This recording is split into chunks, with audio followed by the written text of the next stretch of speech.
ಅವರು ಸುಖ ಅಂಗೀಕಾರ ಮಾಡೋದಿಲ್ಲ ಅಂತಲಿಕ್ಕೆ ಒಂದು ಕಾರಣಗಳನ್ನು ಹೇಳ್ತಾ ಹೋಗ್ತಾರೆ. ಸುಖ ಕಾರಣಗಳೇನೋ ಅದೇ ಆ ಕಾರಣ ಇಲ್ಲದೆ ಇರೋದ್ರಿಂದ ಸುಖ ಇಲ್ಲ ಅಂತ ಹೇಳಿ ಅದರ ನಿರಾಕರಣೆ.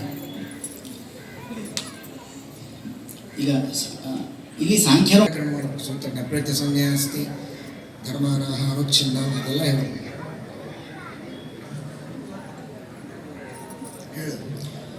ಈಗ ಸಾಂಖ್ಯರು ವೇದಾಂತಿಗಳನ್ನ ಕುರಿತು ಪ್ರಶ್ನೆ ಮಾಡ್ತಾ ಇದ್ದಾರೆ. ಅಂದ್ರೆ ಇವರು ಇಚ್ಛಾದ್ವೇಷ ಪ್ರಯತ್ನಾದೇ ಅಪಿ ಸರ್ವಾತ್ಮನಾದಯಂ ಅಂತ ಸಿದ್ಧಾಂತವನ್ನು ಮಾಡಿದರು. ಇದರ ಮೇಲೆ ಸಾಂಖ್ಯರು ವೇದಾಂತಿಗಳನ್ನ ಕುರಿತು ಮಾಡುವಂತಹ ಪ್ರಶ್ನೆ ಇದು. ನೀವು ಸುಖ ಮೋಕ್ಷದಲ್ಲಿ ಸುಖ ಇದೆ ಅಂತ ಹೇಳ್ತಿದ್ದೀರಿ, ಆ ಸುಖ ಅನಾದಿಯೋ ಸಾದಿಯೋ ಅಂತ ಪ್ರಶ್ನೆ. ಆ ಸುಖವನ್ನ ಅನಾದಿ ಅಂತ ಹೇಳಿಬಿಟ್ರೆ ಅದು ಸಂಸಾರದಲ್ಲೂ ಕೂಡ ಅದರ ಪ್ರತೀತಿ ಬರಬೇಕಾದೀತು ಅಂತ ಆಪತ್ತಿ. ಹೌದು, ಆ ಪ್ರತೀತಿ ಬರುತ್ತೆ ಅಂತ ಹೇಳಿದ್ರೆ ಅಂತಹ ಸುಖವನ್ನು ಉದ್ದೇಶಿಸಿ ಮಾಡುವಂತಹ ಸಾಧನೆಗಳೆಲ್ಲವೂ ಕೂಡ ವ್ಯರ್ಥ ಅಂತ ಆಗುತ್ತೆ ಅಂತ ಅಲ್ಲ. ಹಾಗಾದ್ರೆ ನಾವು ಏನ್ ಮಾಡ್ತೀವಿ, ಇದು ಏನು ಅವ್ಯಕ್ತವಾಗಿದೆ ಆದ್ರಿಂದಾಗಿ ಸಂಸಾರದಲ್ಲಿ ತೋರೋದಿಲ್ಲ, ಮೋಕ್ಷದಲ್ಲಿ ವ್ಯಕ್ತವಾಗುತ್ತೆ ಆದ್ರಿಂದಾಗಿ ಸುಖದ ಪ್ರತೀತಿ ಬರುತ್ತೆ ಅಂತ ಹೀಗೆ ಹೇಳ್ತೀವಿ ಅಂತ ಆದ್ರೆ ಇದರಿಂದ ಏನ್ ಹೇಳ್ದಂಗಾಯ್ತು? ಅವ್ಯಕ್ತಿ ವ್ಯಕ್ತಿಗಳು ಅಂದ್ರೆ ಏನು ಅಂತ ಮೊದಲೇ ಪ್ರಶ್ನೆ. ಅವ್ಯಕ್ತಿ ಅಂತಂದ್ರೇನು? ಪ್ರತಿಭಾಸಾ ಭಾವ. ವ್ಯಕ್ತಿ ಅಂದ್ರೇನು? ಪ್ರತಿಭಾಸ. ತಥಾಚ ಅವ್ಯಕ್ತತ್ವಾತ್ ನ ಪ್ರತಿಭಾಸತೆ ಅಂತಂದ್ರೆ ಪ್ರತಿಭಾಸಾ ಭಾವ ಅದು ನ ಪ್ರತಿಭಾಸತೆ, ಪ್ರತಿಭಾಸನಾಚ ಪ್ರತಿಭಾಸತೆ ಅಂತ ಇಷ್ಟು ಹೇಳ್ದಂಗಾಯ್ತು. ಇದೇನು ಕೂಡ ಸ್ವಾರಸ್ಯವನ್ನು ಕೊಡೋದಿಲ್ಲ. ಅಷ್ಟೇ ಅಲ್ಲ, ಯಾವುದು ಶರೀರ ಅಂತಃಕರಣಾದಿಗಳು ಸಂಸಾರದಲ್ಲಿ ಇಲ್ಲ, ಏನು ಸಂಸಾರದಲ್ಲಿ ಇದೆ ಆದ್ರಿಂದ ತೋರೋದಿಲ್ಲ, ಮೋಕ್ಷದಲ್ಲಿ ಶರೀರ ಅಂತಃಕರಣಾದಿಗಳು ಇರೋದಿಲ್ಲ ಆದ್ರಿಂದಾಗಿ ಅಲ್ಲಿ ಸುಖ ತೋರುತ್ತೆ ಅಂತ ಹೀಗೆ ಹೇಳ್ತೀವಿ ಅಂತಂದ್ರೆ ಇದು ಸುಭಾಷಿತ, ಹೀಗೆ ಹೇಳಲಿಕ್ಕೆ ಬರೋದು. ಅಂದ್ರೆ ವಿರುದ್ಧವಾದನ್ನ ಆಡ್ತಾ ಇದ್ದೀವಿ ಅಂತ ಆಯ್ತು. ಹಾಗಾದ್ರೆ ಇಲ್ಲ, ನಾವು ಈ ಸುಖ ಅನಾದಿಯೇ, ಆದ್ರೆ ಇದು ಆವೃತವಾಗಿದೆ ಆದ್ರೆ ಇಲ್ಲ ಸರಿ. ಈ ಭೌತಿಕ ಇದ್ರೂ ಉಪಯೋಗ ಇಲ್ಲ ಅಂತನ ಅಲ್ಲ. ಅಂದ್ರೆ ಶರೀರ ಇಲ್ಲ, ಇಂದ್ರಿಯಗಳು ಉಂಟು, ಅಂದ್ರೆ ಆಶ್ರಿತವಾಗಿಲ್ಲ. ಅಂದ್ರೆ ಅಂದ್ರೆ ಈ ಭೌತಿಕ ಇಂದ್ರಿಯಗಳಿಲ್ಲ ಅಂತ ಅರ್ಥ. ಅಪ್ರಾಕೃತವಾದ ಇಂದ್ರಿಯಗಳನ್ನು ಒಪ್ತಾರ ಸಾಂಖ್ಯರು?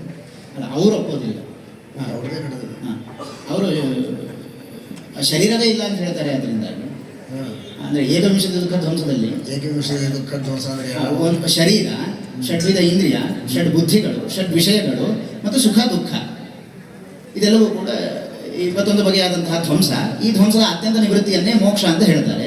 21 ಬಗೆಯಾದ ದುಃಖಗಳು, 21 ಬಗೆಯಾದ ದುಃಖಗಳು, ಈ ದುಃಖದ ಅತ್ಯಂತಿಕ ನಿವೃತ್ತಿಯನ್ನೇ ಮೋಕ್ಷ ಅಂತ ಹೇಳ್ತಾರೆ. ಹೇಗೆ ಅಂದ್ರೆ ದುಃಖ ಸಾಧನತ್ವೇನ ಇದು ದುಃಖ ಅಂತ ಕರೆಸ್ಕೊಳ್ಳೋದು. ಇನ್ನೊಂದು ಪ್ರಧಾನವಾದ ಕಾರಣ ಇರ್ಲಿಕ್ಕೆ ಸಾಧ್ಯ ಇಲ್ಲ ಅಂತ ಹೇಳ್ತಾರೆ. ಯಾವುದು? ಅದೃಷ್ಟ. ಅದೃಷ್ಟ ಅಂತ ಸರ್ವತ್ರ ವಿಜಯತೆ.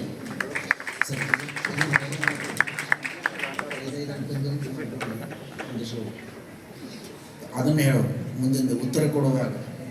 ನಪ್ರೇತ್ಯ ಸಂನ್ಯಾಸ್ತಿ ಅಲ್ಲಿ ಈಗ ಅಶರೀರಂ ವಾವಸಂತ ನಪ್ರಿಯ ಪ್ರಿಯ ಸ್ಪೃಶತಃ ಅಂತ ಶ್ರುತಿಯನ್ನು ಹೇಳಿ ನಮ್ಮ ಉತ್ತರ ಹೇಳು. ನಪ್ರೇತ್ಯ ಸಂನ್ಯಾಸ್ತಿ ಅನ್ನೋದಕ್ಕೆ ಅವರ ಅರ್ಥ ಸ್ಪಷ್ಟ, ಅದಕ್ಕೆ ನಮ್ಮ ಉತ್ತರ ಹೇಳು. ಅದೇ ವಿಜ್ಞಾನಘನ ಇವ ಏತೇಭ್ಯೋ ಭೂತೇಭ್ಯ ಸಮುಚ್ಛಾಯ ತಾನ್ಯೇವ ಅನುವಿನಶ್ಯತಿ ನಪ್ರೇತ್ಯ ಸಂನ್ಯಾಸ್ತಿ ಅಂತ ಇಷ್ಟು ಹೇಳಿದ್ರು. ಇದರಿಂದ ಏನ್ ಗೊತ್ತಾಗುತ್ತೆ ಅಂತಂದ್ರೆ ಆತ್ಮ ವಿಜ್ಞಾನ ಸ್ವರೂಪನಾಗಿದ್ದಾನೆ. ಆದ್ರಿಂದಾಗಿ ಆತ್ಮನಿಗೆ ಏತೇಭ್ಯ ಭೂತೇಭ್ಯ ಸಮುತ್ಥಾಯ ಇಷ್ಟೇ ಶಬ್ದಕ್ಕೆ ಅರ್ಥ. ಏತೇಭ್ಯ ಭೂತೇಭ್ಯ ಸಮುತ್ಥಾಯ ಅಂತಂದ್ರೆ ಈ ಭೂತ ಶರೀರದ ಸಂಬಂಧ ಯಾವಾಗ ಆಗತ್ತೋ ಅವನು ಉತ್ಪತ್ತಿ ವ್ಯವಹಾರಕ್ಕೆ ವಿಷಯನಾಗ್ತಾನೆ ಅಂತ ಅರ್ಥ. ಯಾವಾಗ ಭೌತಿಕ ಶರೀರದ ವಿಯೋಗ ಆಗುತ್ತೋ ಆಗ ನಷ್ಟ ವ್ಯವಹಾರಕ್ಕೆ ವಿಷಯನಾಗ್ತಾನೆ ಅಂತ ಅರ್ಥ. ನಪ್ರೇತ್ಯ ಸಂಜ್ಞಾಸ್ತಿ. ಇಷ್ಟು ಹೇಳಿ ನಪ್ರೇತ್ಯ ಸಂಜ್ಞಾಸ್ತಿ ಅಂತ ಯಾಜ್ಞವಲ್ಕ್ಯರು ಪ್ರಯೋಗವನ್ನು ಮಾಡಿದರು. ಈಗ ಇಲ್ಲಿ ಮೈತ್ರಿ ದೇವಿಯರಿಗೆ ಸಂಶಯ ಬರುತ್ತೆ. ಇಲ್ಲಿ ವಿಜ್ಞಾನಘನ ಅಂತ ಹೇಳಿ ಮತ್ತೆ ನಪ್ರೇತ್ಯ ಸಂಜ್ಞಾಸ್ತಿ ಅಂತ ಜ್ಞಾನಾಭಾವವನ್ನು ಹೇಳ್ತಾ ಇದ್ದಾರೆ. ಹಾಗಾಗಿ ಅತ್ರೈವ ಮಾ ಭವಾನ್ ಮೋಹ ಅಂತ ಮಾ ವಿಪತ್ ಅಂತ ಮೈತ್ರಿ ದೇವಿಯರು ಹೇಳುವಂಥದ್ದು. ಅದಕ್ಕೆ ಯಾಜ್ಞವಲ್ಕ್ಯರು ನವಾರೇ ಹಮ್ಮೋಹಂ ಬ್ರವೀಮಿ, ಯಾಕಂದ್ರೆ ಪರಮ ಪ್ರೀತಿ ಪಾತ್ರಳು ನೀನು, ನಿನಗೆ ತತ್ವವನ್ನು ಉಪದೇಶ ಮಾಡಲಿಕ್ಕೆ ಅಂತ ಹೊರಟು ನಿನಗೆ ಮೋಹಕವಾದ ಮಾತನ್ನಾದ್ರೂ ಹೇಗೆ ಹೇಳಿ? ಹಾಗಾದ್ರೆ ಈ ನಿಮ್ಮ ಮಾತಿನ ಅಭಿಪ್ರಾಯ ಏನು ಅಂತಂದ್ರೆ ಅವಿನಾಶಿವ ಅರೆ ಅಯಮಾತ್ಮ ಅಂತ ಹೇಳ್ತಾರೆ. ಆತ್ಮನ ಸ್ವರೂಪಕ್ಕೆ ನಾಶ ಇಲ್ಲ ಅಂತ. ಈ ರೀತಿ ಉತ್ತರ ಕೊಟ್ಟಿದ್ರಿಂದ ಏನಾಗುತ್ತೆ? ವಿಜ್ಞಾನಘನ ಅಂತ ಹೇಳಿ ಆತ್ಮನ ವಿಜ್ಞಾನ ಸ್ವರೂಪನಾಗಿದ್ದಾನೆ ಅಂತ ಹೇಳಿ ಆತ್ಮನ ಸ್ವರೂಪಕ್ಕೆ ನಾಶ ಇಲ್ಲ ಅಂತಂದ್ರೆ ಆತ್ಮನಿಗೆ ನಾಶ ಇಲ್ಲ ಅಂತ ಹೇಳಿದಾಗ ಆಯ್ತು. ಆದ್ರಿಂದಾಗಿ ನಪ್ರೇತ್ಯ ಸಂಜ್ಞಾಸ್ತಿ ಆತ್ಮನ ಸ್ವರೂಪಕ್ಕೆ ನಾಶದ ಪ್ರಶ್ನೆ. ಇದು ಜ್ಞಾನವು ನಾಶ ಆಗೋದಿಲ್ಲ ಅಂತ ಹೀಗೆ ಉತ್ತರ ಕೊಡೋದ್ರ ಮೂಲಕ ಅಲ್ಲಿ ಹಾಗಾದ್ರೆ ಅನುಚಿತ್ಯ ಧರ್ಮ ಅಂತ ಮತ್ತೆ ಪ್ರತ್ಯೇಕ ಯಾಕೆ ಹೇಳಿದ್ರು? ಅನುಚಿತ್ಯ ಧರ್ಮ ಅಂತ ಯಾಕೆ ಹೇಳಿದ್ರು ಅಂತಂದ್ರೆ ತಾರ್ಕಿಕ ಮತವನ್ನ ನಿರಾಕರಣೆ ಮಾಡ್ಲಿಕ್ಕಾಗಿ ಅಂತ ಒಂದು ಉತ್ತರ. ಅದೇನು ಅಂತಂದ್ರೆ ತಾರ್ಕಿಕರಾಗಬೇಕಾದ್ರೆ ಆತ್ಮನನ್ನ ನಿತ್ಯ ಅಂತ ಒಪ್ತಾರೆ, ಆದ್ರೆ ಆತ್ಮಗತ ಧರ್ಮವನ್ನ ನಿತ್ಯ ಅಂತ ಒಪ್ಪೋದಿಲ್ಲ. ಅವರು ಆ ಧರ್ಮಗಳಿಗೆ ನಾಶವನ್ನ ಅಂಗೀಕಾರ ಮಾಡ್ತಾರೆ. ಹಾಗಾಗಿ ಅವರನ್ನು ಕುರಿತು ಅನುಚಿತ್ಯ ಧರ್ಮ ಅಂತ ಹೇಳಿದ್ದು. ಅಂದ್ರೆ ನವಿದ್ಯತೆ ಉಚಿತಿ ಜ್ಞಾನಕ್ಕೂ ನಾಶವನ್ನ ತಾರ್ಕಿಕರು ಒಪ್ತಾರೆ, ಜ್ಞಾನಕ್ಕೆ ನಾಶ ಆಗೋದಿಲ್ಲ ಅಂತ ಹೇಳಿಬಿಟ್ರೆ ತಾರ್ಕಿಕರ ಮತ್ತೆ ನಿರಾಕರಣೆ ಆಯಿತು. ಅನುಚಿತ ಧರ್ಮ ಅನ್ನೋದ್ರಿಂದ ಹೆಚ್ಚಿಂದೇನು ಹೇಳಿದ್ರು? ಅಲ್ಲ, ಅಲ್ಲಿ ಧರ್ಮ ಶಬ್ದದಿಂದ ಆನಂದಾದಿ ಧರ್ಮವನ್ನ ಅಂತ ಇಟ್ಕೊಳ್ಬೇಕು. ಆನಂದ ಆನಂದವನ್ನ ಇಟ್ಕೊಳ್ಬೇಕು. ಗಾದಿ ಇಲ್ಲ,